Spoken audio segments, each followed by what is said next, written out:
अकेले के ऊपर नहीं है, वो खाली दानिश अली के ऊपर वो हमला नहीं, वो हमला इस लोकतंत्र पे है, वो हमला संविधान पे, वो हमला जो नफरत की दुकानें सड़कों पर लगती थी, वो अब नफरत की दुकान इस अमृतकाल में, इस नए भारत के नए संसद के परिसर में लगनी शुरू हो गई। जो बीजेपी के सांसद ने मेरे बारे में अमर्यादित भाषा का उपयोग किया है सदन में, उसको एक्सपंज किया जाए। मैंने ये भी चिट्ठी रिसीव कराई है और मैंने प्रिविलेज का नोटिस भी दिया। अब ये आदरणीय स्पीकर साहब का प्रोरोगेटिव है कि वो क्या कार्रवाई करते हैं।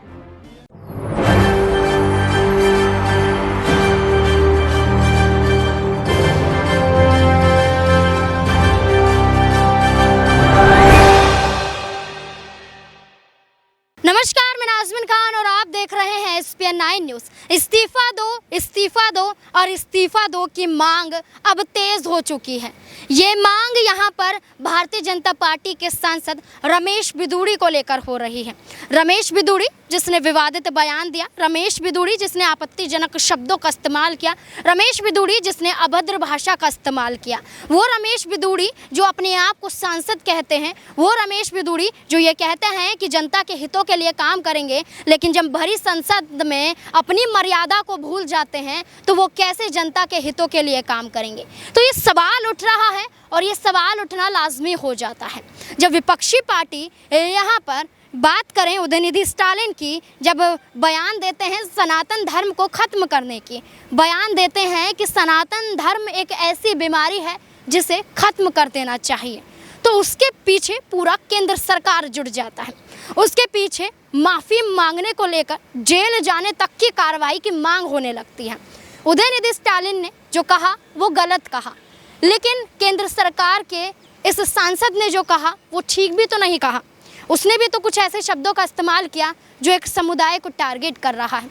उसने भी कुछ ऐसे शब्दों का इस्तेमाल किया जो यहाँ पर लोकतंत्र क्या, किसी एक सांसद को क्या, किसी एक व्यक्ति को क्या, पूरे देश में शर्मसार कर दे।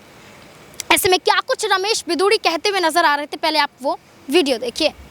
क्यों ले रहे हैं मोदी साहब? सिरे नहीं ले रहे हैं, सिरे ले रहे हैं देश के वैज्ञानिक।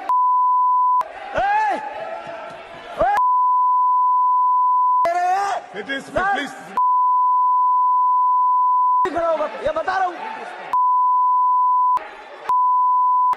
सर, ये जो श्रेय अगर जाता है तो देश के प्रधानमंत्री को जाता है।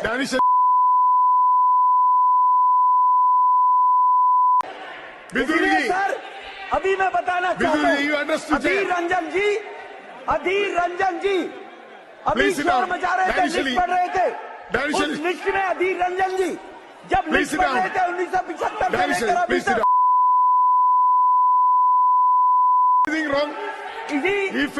अभी रोज पढ़ रहे थे सर। इसरो ने वर्ष 2019 से अब तक 52% रमेश बिधूड़ी को आपने देखा सुना किस तरीके से वो यहाँ पर बोलते हुए नजर आए, लेकिन दूसरी बात यहाँ पर चर्चा का विषय तब बन जाती है जब दानिश अली यहाँ पर खुलासा करते हैं और दानिश अली हक की आवाज़ उठाते हैं। अब ऐसे में यहाँ पर भारतीय जनता पार्टी मुश्किलों में घिर चुकी है। इसी रमेश बिधूड़ी ने विपक्षी पार्टियों का मुद्दा दे दिया है कि वो यहाँ पर इस्तीफे की मांग कर सके, वो यहाँ पर भारतीय जनता पार्टी को निशाने पर ले सके, और वही निशाना अब लिया भी जा रहा है। राहुल गांधी यहाँ पर बीएसपी के इसी सांसद दानिश अली से मुलाकात करते हुए भी नजर आती है। ये तस्वीरें आपको दिखाई दे रही होंगी, राहुल गांधी और दानिश अली जो मुलाकात करते हैं, गले मिलते हैं। उसके बाद आप वो सुनिए जिसमें दानिश अली बयान देते हुए नजर आ रहे हैं। राहुल जी कल सदन में नहीं थे, मेरा तो मोबाइल भी बंद था, मेरी किसी से बात नहीं। वो खाली सॉलिडेरिटी के लिए,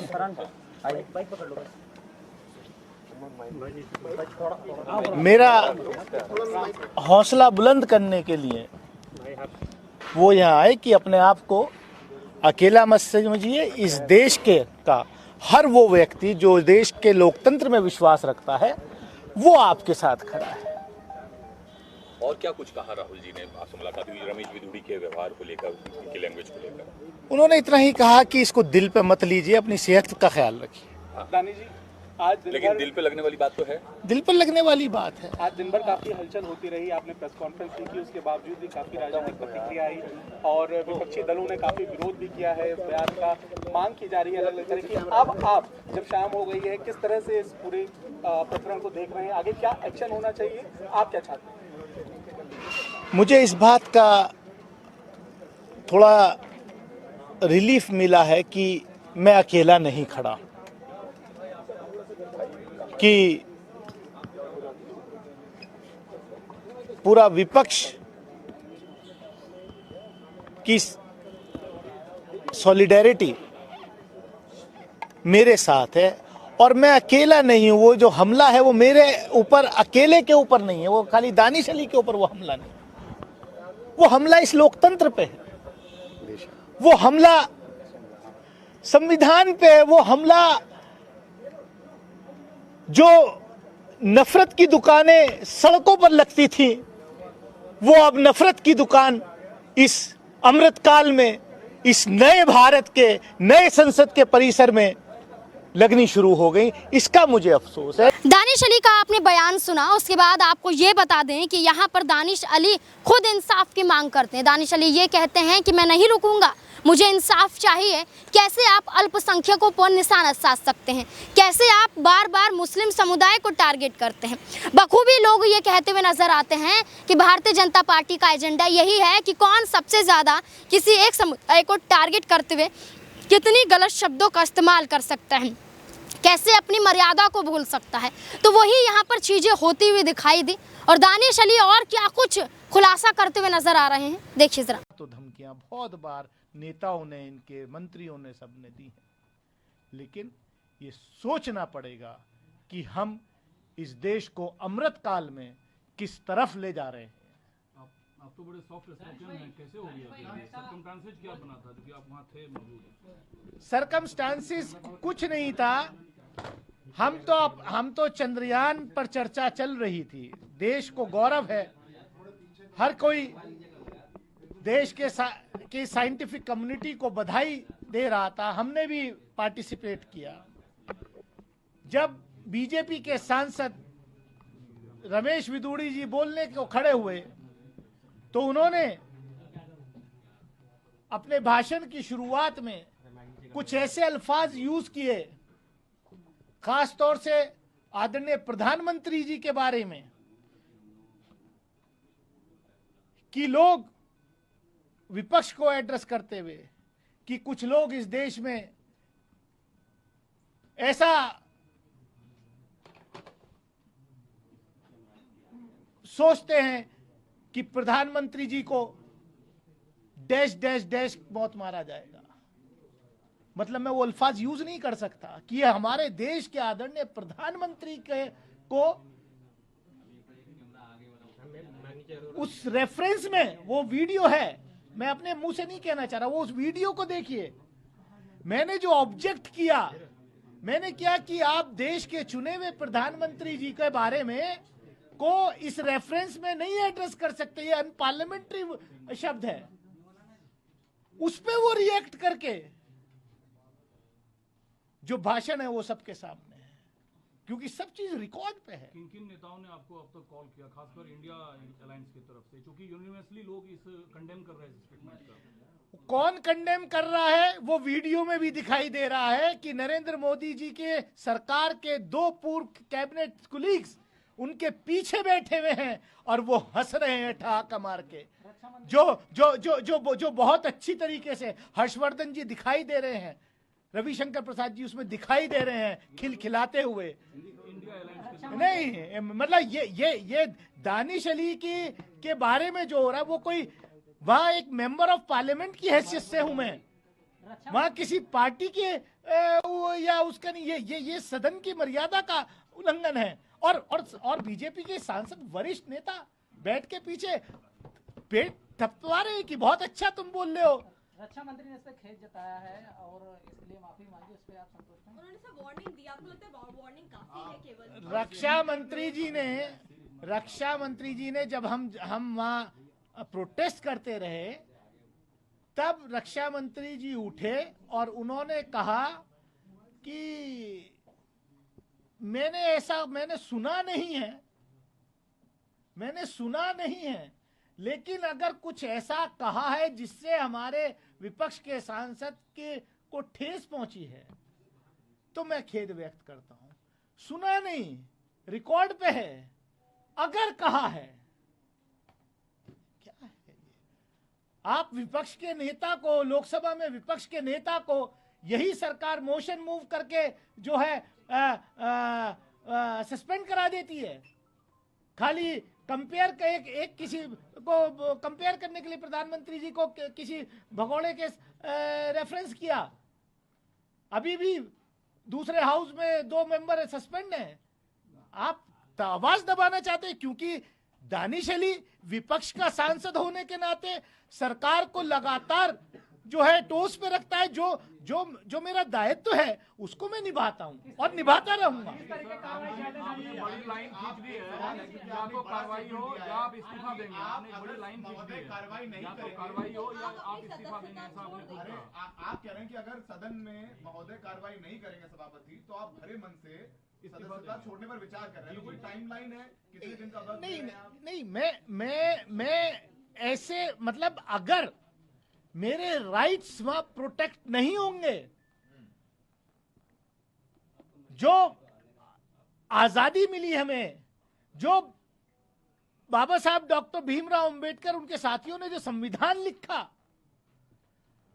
अगर उसके तहत चुन के जाने वाले प्रतिनिधियों के साथ सत्ता पक्ष ये करेगा, सत्ता पक्ष का सांसद ये करेगा, तो मेरे पास उस सदन को छोड़ने के अलावा और कुछ नहीं है। क्योंकि मैं क्या क्या छोड़ूं?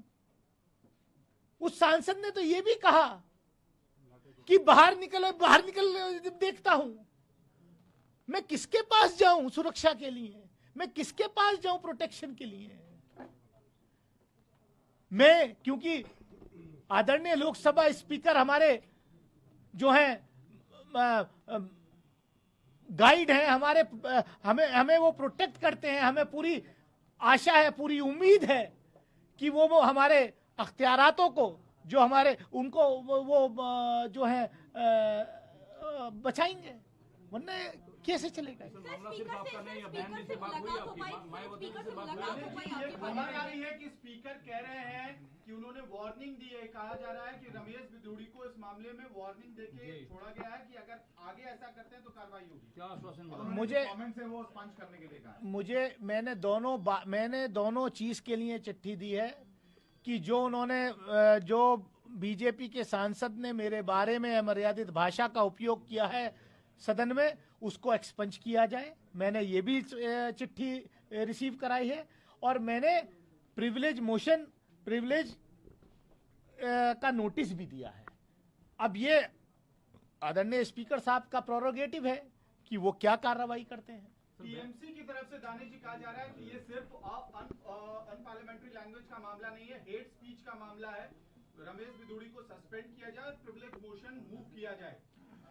अगर ये हेट स्पीच नहीं है जो कल सदन के अंदर हुई है, तो मैं समझता हूं कि देश में कोई और हेट स्पीच तो हो ही नहीं सकती।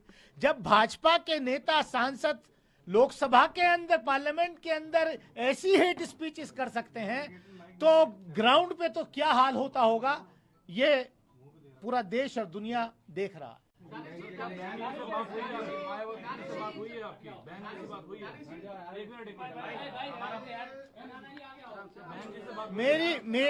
मेरी किससे बात हुई है, किससे नहीं बात हुई है? मेरा मोबाइल, मैं किसी से भी बात करने से पहले मैं हमारे जो संरक्षक हैं लोकसभा के स्पीकर, मैं उनसे मिलना चाहता था, उनके पास गया था, लेकिन अनफॉर्चुनेटली वो आज दफ्तर नहीं आए। मैं इंतजार करता रहा। मैं अपने यहाँ पत्र जो है दफ्तर में रिसीव करा करके आ गया। बाकी में बीजेपी सदस्यों से आपका बार-बार टकराव हो जाता है। अभी देखा गया था पिछले कार्यक्रम में जो रेलवे का था, उसमें भी आपकी बहस हो गई थी, नोक भी हो गई थी उसमें। मैं आज सिर्फ यहीं तक जो लोकसभा में कल हुआ है उस एपिसोड पे केंद्रित रहना चाहता हूं। मैं किसी को कोई एजेंडा नहीं देना चाहता। दानिश अली को आपने सुना, उसके बाद यहाँ पर एक ही सवाल बन रहा है कि भारतीय जनता पार्टी क्या कोई कड़ा एक्शन लेती हुई नजर आएगी, क्योंकि भारतीय जनता पार्टी की तरफ से देश के प्रधानमंत्री नरेंद्र मोदी ने कोई भी टिप्पणी नहीं की है। गृह मंत्री अमित शाह ने कुछ भी नहीं बोला है। केंद्रीय मंत्री स्मृति ईरानी तो गायब ही हो चुकी हैं। तो ऐसे में क्या देखा जाए कि भारतीय जनता पार्टी कोई बड़ा एक्शन लेती हुई नजर आएगी या रमेश बुदूड़ी को भी यहाँ पर अनुराग ठाकुर की तरह, प्रवेश वर्मा की तरह, कपिल मिश्रा की तरह, ब्रिजभूषण शरण सिंह की तरह ऐसे ही छूट दे दी जाएगी? आपको क्या लगता है? कमेंट बॉक्स में जरूर बताएं। धन्यवाद।